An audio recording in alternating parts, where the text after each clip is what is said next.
Thomas the tank engine was ill. Workmen had tried to make him better, but it was no use. "Edward must take you to the works," said Sir Topham Hatt. Thomas felt very miserable. Then Sir Topham Hatt spoke to Duck. "I want you to help Percy and Toby while Thomas is away." Duck was delighted. He already knew Percy and soon made friends with Toby and Bertie. Terence the tractor gave him a big welcome, too. "Take care of Thomas's coaches," he advised. "He's sure to miss them while he's away." Duck was very gentle with the coaches. Annie and Clarabelle were impressed. "Such nice manners," they told each other. "It really is a pleasure to go out with him."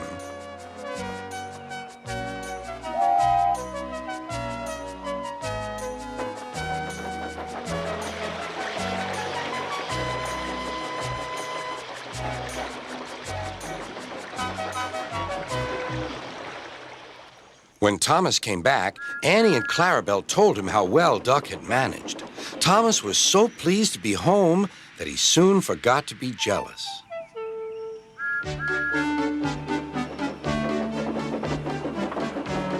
The works had left Thomas's handbrake very stiff. It made his brakes seem as if they were on, when in fact they were not.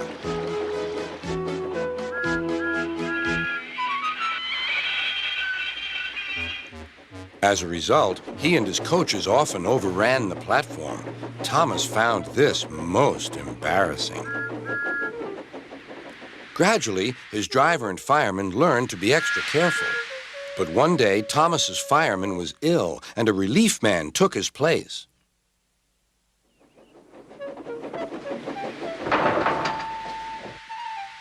The fireman had fastened the coupling and joined the driver and station master on the platform to wait for Henry's passengers.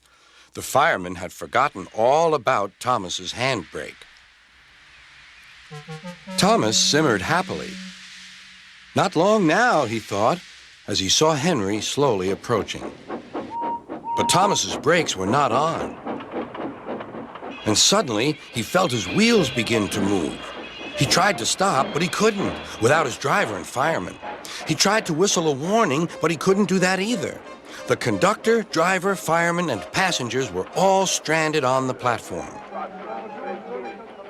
"Stop! Stop!" shrieked Annie and Clarabelle, but Thomas, with plenty of steam, kept on going. The alarm went down the line. "Stop the Runaway!" There, ready for action, was Harold the helicopter.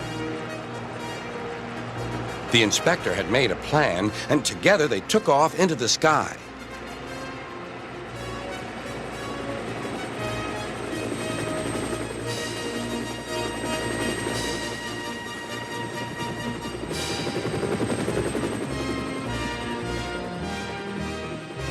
At last, Thomas was tiring.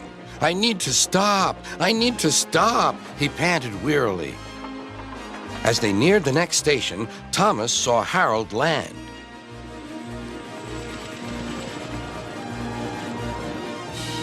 They entered the platform slowly enough for the inspector to act. Judging his moment, the inspector scrambled into the cab and screwed the brakes on.